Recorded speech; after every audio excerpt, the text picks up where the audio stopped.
The morning of June 22, 1941, shattered more than the pre-dawn silence along the Soviet border. As Luftwaffe bombers crossed into Soviet airspace at 3:15 a.m., they found their targets lined up with almost parade ground precision. Soviet aircraft sat wing to wing on exposed airfields, their crews asleep in nearby barracks, their fuel trucks parked in neat rows that would become cascading fireballs within minutes. By noon, over 1,200 Soviet planes had been destroyed, most of them obliterated on the ground before their pilots could even reach the cockpits. By the end of that first catastrophic day, the number exceeded 1,800. Within the first week of Operation Barbarossa, the toll reached 2,700. The devastation transcended mere numbers. Entire aviation regiments ceased to exist. Runways cratered beyond use. Fuel depots erupted in black columns, visible for miles. The carefully constructed Soviet Air Force infrastructure, built over years of industrialization, collapsed in days. The Luftwaffe achieved something approaching total air superiority across vast stretches of the Eastern Front. In Moscow, the reports painted a picture of institutional annihilation. Ideas previously dismissed as unthinkable suddenly demanded consideration. Through one of those cracks stepped a woman who already knew the corridors of the Kremlin better than most generals. Marina Raskova had earned her Hero of the Soviet Union decoration in 1938, when her record-breaking 6,000-kilometer flight from Moscow to southeastern Siberia had captured the nation's imagination. When their plane's fuel ran dangerously low, Raskova had parachuted into the Siberian wilderness to lighten the aircraft, surviving 10 days alone before rescue. That gold star gave her something no other Soviet woman possessed: direct access to Stalin himself. While the military establishment wrestled with its catastrophic losses, Raskova's apartment in Moscow became an unlikely command center. Letters arrived by the thousands, handwritten pleas from women across the Soviet Union who had watched the Wehrmacht kill their sons, brothers, husbands, and boyfriends. They didn't want to roll bandages or work in factories. They wanted to fly. They wanted to fight. No one in the armed services wanted to give women the freedom to die, Raskova would later observe. But she understood the mathematics. The Soviet Air Force was bleeding pilots faster than training schools could replace them. Many of these letter writers had civilian flying experience through the Aviation aviation clubs, the paramilitary organizations that had made the Soviet Union home to more licensed female pilots than any nation on Earth. Some were already instructors. Others were engineers, mechanics, navigators. In September 1941, with German forces advancing toward Moscow itself, Raskova secured her audience with Stalin. She came prepared with numbers, qualifications, and most crucially, a solution to a problem that threatened the regime's survival. The meeting lasted less than 20 minutes. Stalin asked practical questions. How many women had aviation experience? What training infrastructure existed? Could they handle combat aircraft? Raskova answered with specifics, not sentiment. She proposed 3 distinct regiments: fighter pilots to defend Soviet airspace, heavy bomber crews for strategic targets, and a Night Bomber Regiment for harassment operations against German positions, flying obsolete biplanes, conducting low-altitude strikes under cover of darkness. The aircraft were slow, vulnerable, constructed of plywood and fabric, but they were available in quantity, simple to maintain, and could operate from improvised airfields.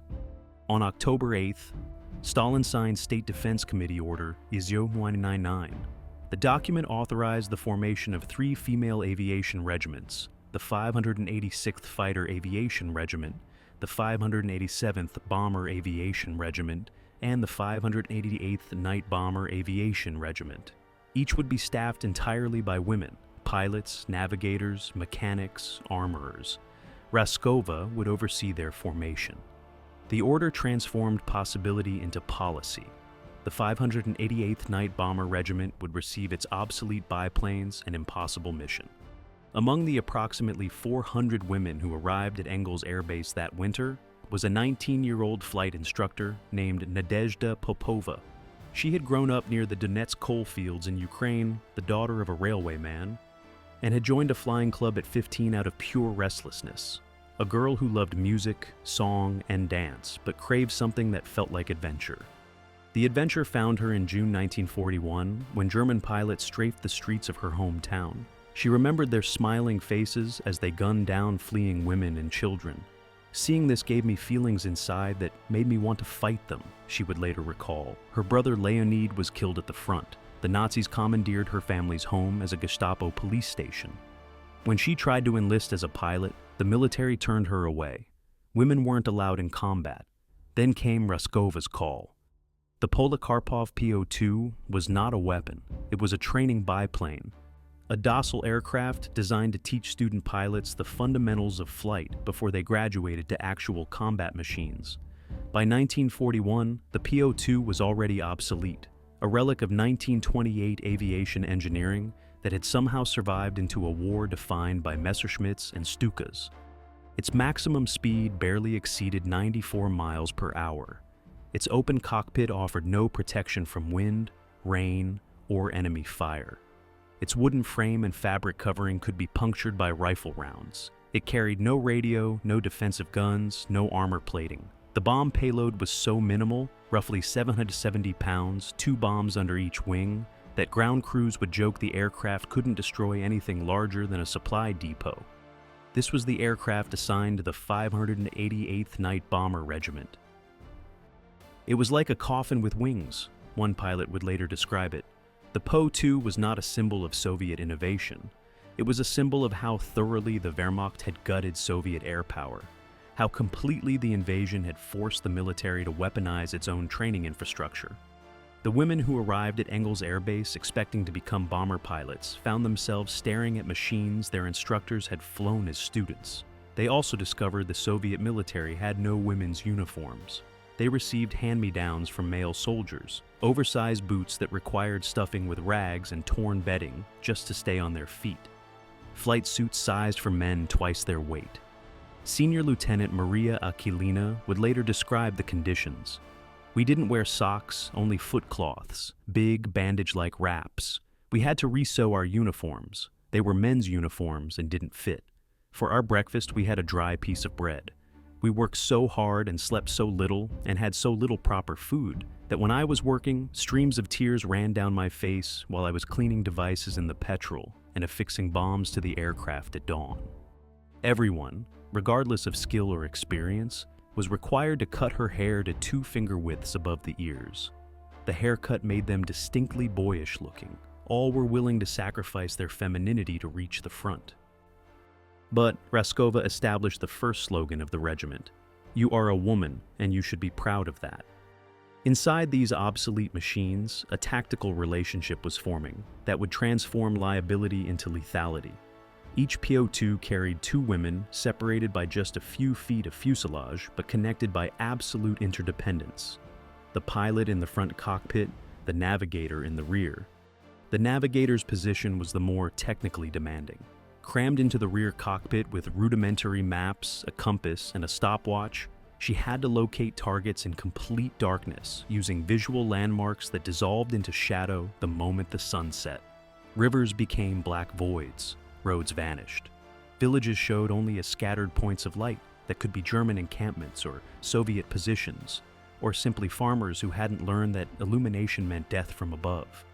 The navigator had no radar, no radio beacon, no electronic assistance. She navigated by dead reckoning, counting seconds between landmarks, calculating wind drift, by watching tracer fire arc through the darkness below, memorizing terrain during daylight reconnaissance, and reconstructing it from memory when night erased every reference point. Some crews developed tap codes on the fuselage for communication. Others relied on prearranged timing. The navigator would lean forward and tap the pilot's shoulder, then count to 10 while the pilot lined up the approach vector. The innovation emerged not from engineering brilliance, but from raw necessity. Somewhere over the front lines in the winter of 1942, a navigator and pilot made a calculation that would redefine nocturnal warfare. What if the PO-2's greatest weakness could become its most lethal advantage?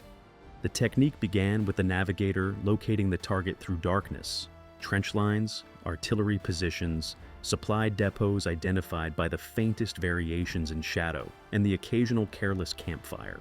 Once positioned, the navigator would signal. Then came the moment that separated the 588th from every other bomber unit in the war. The pilot would cut the engine completely. The sudden silence was absolute. The Shvetsov M11 radial engine that had been roaring at full throttle simply stopped, and the PO-2 transformed from a clattering, obsolete biplane into a ghost that moved through darkness without sound. In the glide, the pilot had to maintain exactly the right angle of descent, too steep, and the aircraft would drop too quickly, too shallow, and it would lose momentum before the bombing run completed. The canvas and wood frame made no sound as it descended. Wind whispered through the wing struts, but to German soldiers on the ground, there was nothing. No engine roar to track, no sound to aim at, just darkness, and then the sudden shriek of bombs falling from nowhere.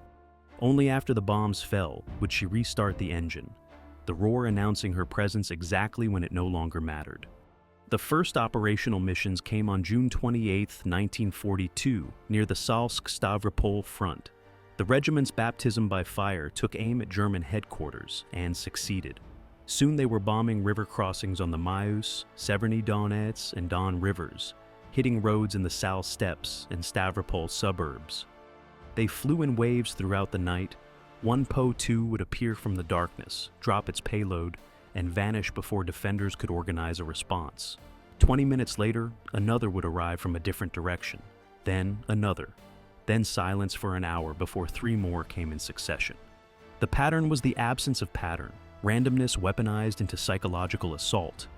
Each crew flew multiple sorties per night, landing to refuel and rearm before launching again. The breaks between flights were only 5 to 8 minutes. The ground crews worked without lights, hands moving by touch and memory to load bombs and pour fuel. By dawn, a single pilot might have flown 8 missions. In winter, when nights stretched longer, some crews flew 10 to 12. Nadezhda Popova's first combat mission was over the front line in Ukraine, her childhood home region, the Donetsk coalfields she had fled when the Germans came. It seemed that it was an abyss of darkness, pitch black, she would recall. And when I got up in the air, I could see the front line marked by green, red, and white tracer lights, where skirmishes continued throughout the night. A plane in front of her was suddenly illuminated by searchlights. She witnessed its fatal descent. I flew toward the enemy lines, thinking I must help my friends. Irrational thoughts. I knew they were dead. We dropped the bombs on the dots of light below. They shot at us, and I circled round and flew back towards the base. I was ordered to fly another mission immediately. On August 2nd, 1942, Popova was on a day reconnaissance mission when Luftwaffe fighters attacked her and forced an emergency landing near Cherkessk. Trying to return to her unit, she joined a motorized column of wounded soldiers. Among them, she met a fighter pilot named Semyon Kharlamov, who was reading And Quiet Flows the Dawn. He would become her husband. Wehrmacht troops stationed along the Eastern Front began to understand what helplessness meant. The attacks came without pattern, without warning, without the courtesy of an approaching engine sound that might allow a man to dive for cover or bring a weapon to bear. In the darkness, there was only silence, then the whistle of falling bombs, then the concussion that threw dirt into faces and shrapnel into flesh.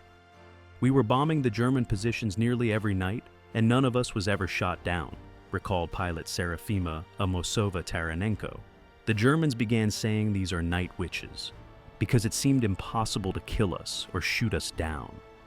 The name stuck, Nachthexen, night witches, though whether it originated from the whooshing sound of their gliding aircraft or from the apparent impossibility of their survival, the Germans spread rumors to explain what conventional military logic could not.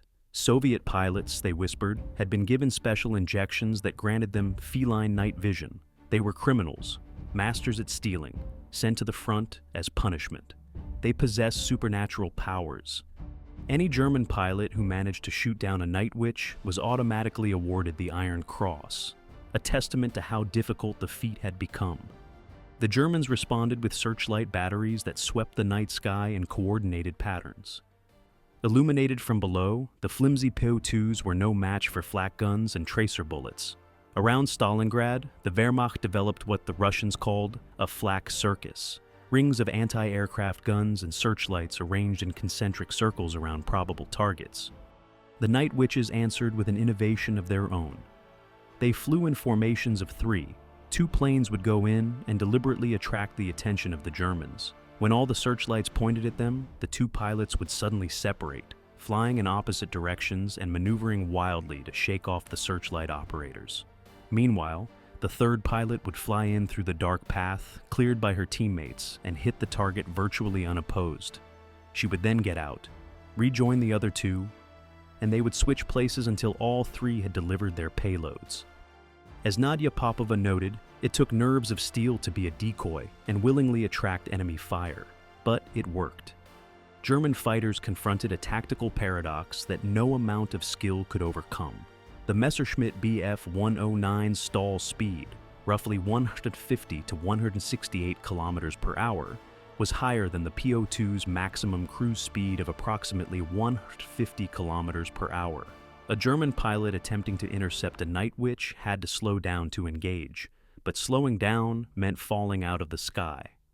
The Focke-Wulf FW-190 faced the same problem.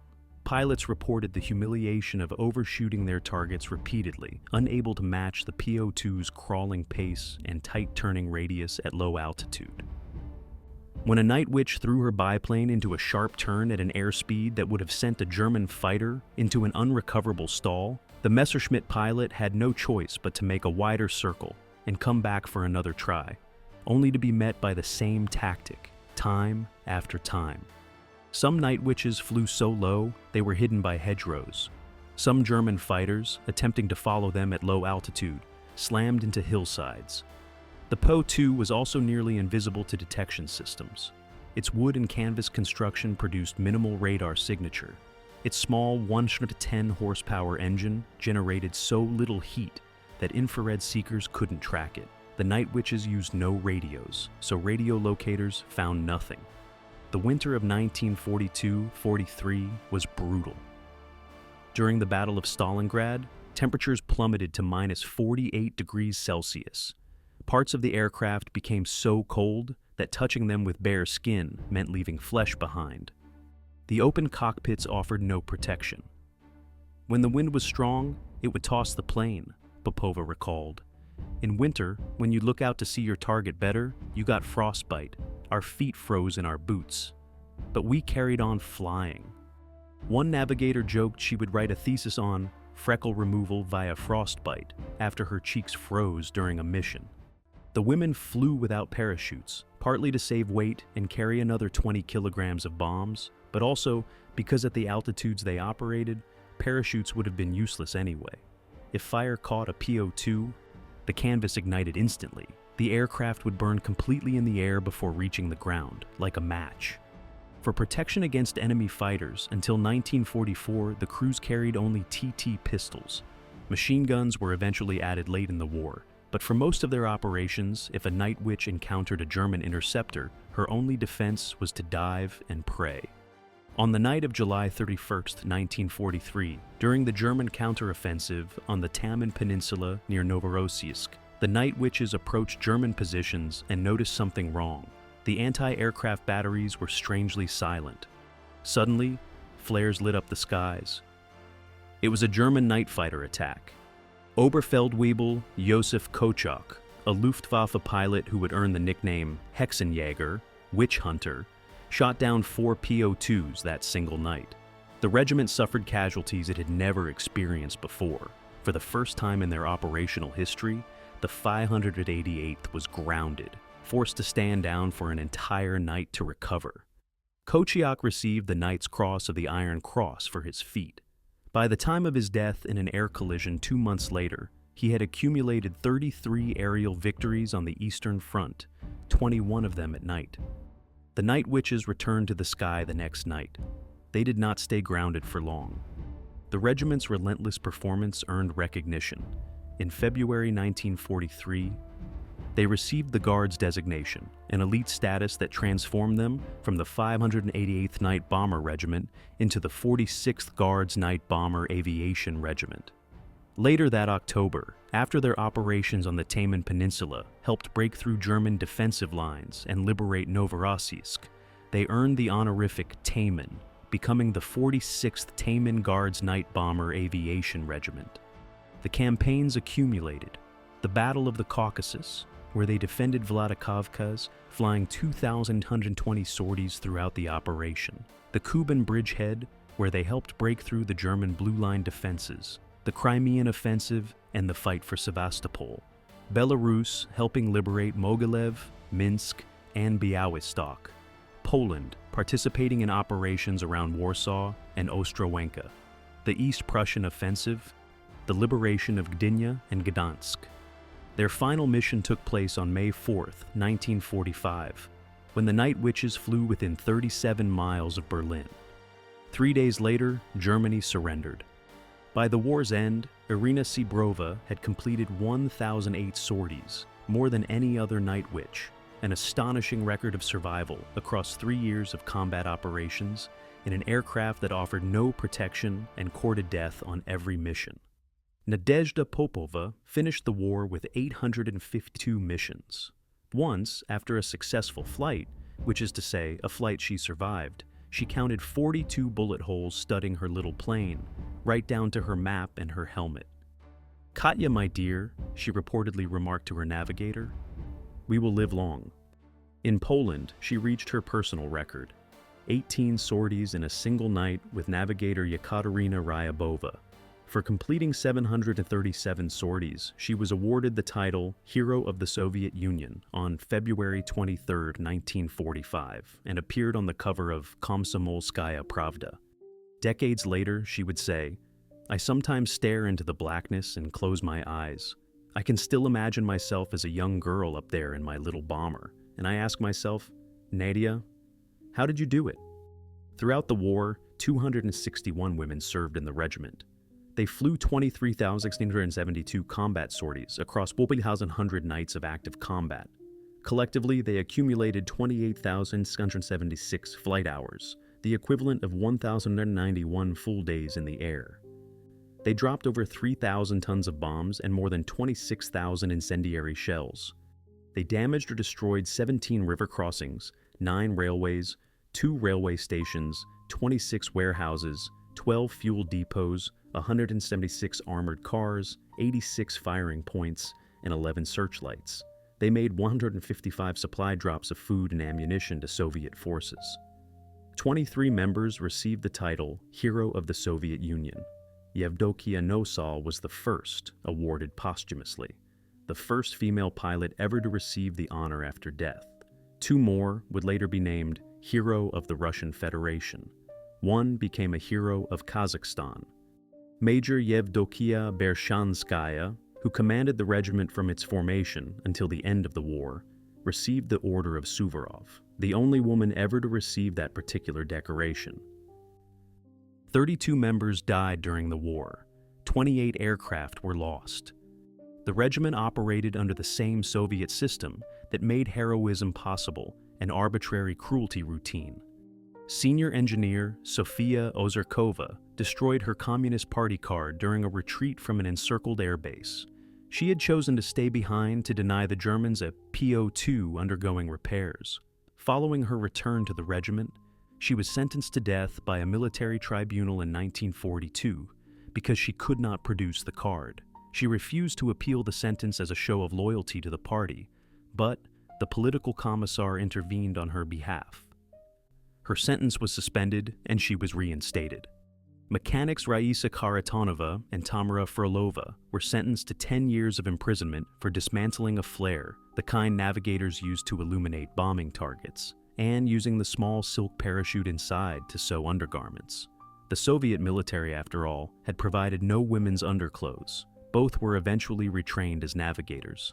Frolova was killed in action in 1943.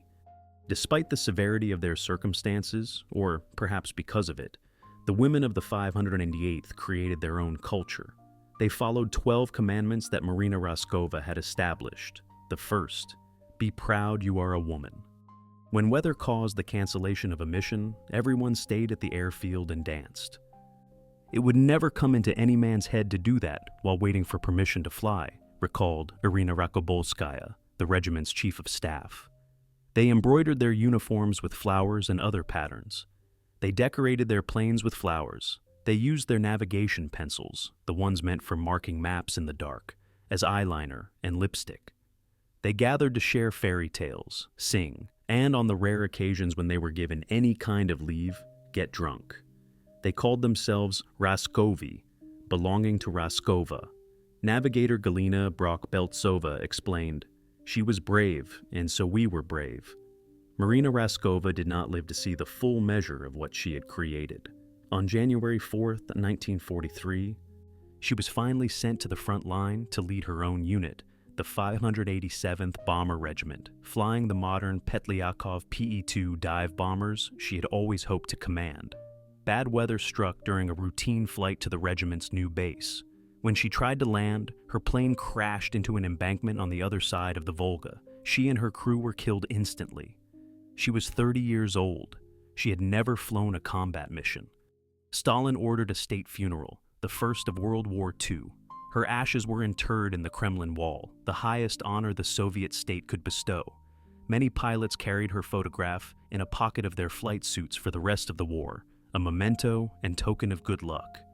The night raids continued without her, the engine-cutting glides, the silent approaches, the three-plane decoy tactics. The 588th, now the 46th Guards, had become precisely what she had promised Stalin it could be. When World War II ended and celebrations began, a massive victory parade was held in Moscow. Many units of the Soviet Air Force participated. The 46th Taman Guards Night Bomber Aviation Regiment, the most highly decorated female unit in Soviet history, was not among them. The official reason? Their planes were too slow. 6 months after the war ended, the regiment was disbanded. Women were once again pushed out of Soviet combat aviation. The equality that total war had forced upon the Soviet military evaporated with the peace. Some found civilian aviation work. Others found jobs in factories or other professional fields. The accomplishments of the groundbreaking regiment receded to the status of a historical footnote for decades, their stories largely suppressed, their contributions minimized in official histories that preferred to emphasize male heroism. Nadezhda Popova worked as a flight instructor, but never again flew in combat. Irina Rakobolskaya became a professor at Moscow State University. Polina Gelman worked at the Institute of Social Sciences and was sent as an advisor to Cuba. Natalia Meklin co-authored a book titled "We Were Called Night Witches." The 588th existed because total war had shattered every assumption about what was militarily possible. In peacetime, the idea of putting women in open cockpit biplanes to conduct combat operations would have been dismissed as propaganda fantasy. The institutional barriers would have been insurmountable: doctrinal objections, cultural resistance, bureaucratic inertia. But June 1941 had incinerated peacetime logic along with those 2,000 Z-700 aircraft on the ground. What made the 588th possible was the mathematics of catastrophic loss. When the Wehrmacht destroyed the Soviet Air Force's operational capacity, when pilot casualties mounted faster than training programs could replace them, the military establishment faced a binary choice: accept solutions that violated every peacetime assumption, or accept collapse. What they demonstrated was that the relationship between technology and battlefield effectiveness was not linear. The PO-2's obsolescence created tactical possibilities that modern aircraft could never exploit. Its slow speed made it nearly impossible for German fighters to intercept. Its primitive construction generated minimal signatures on radar and infrared. Its simplicity meant it could operate from rough fields and forest clearings. But the deeper lesson was about constraint and creativity.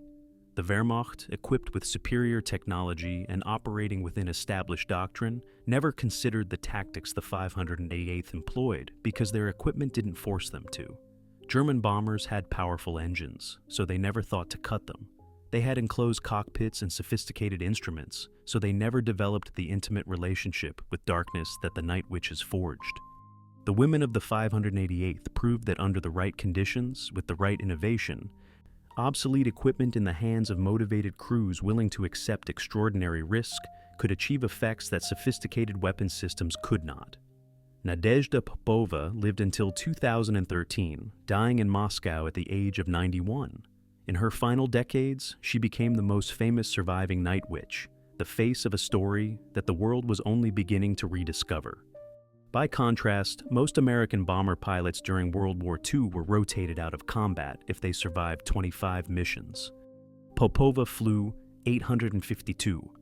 "We were simple girls," another night witch would later say, "but we had a cause. We wanted to defend our country, and we did it with everything we had."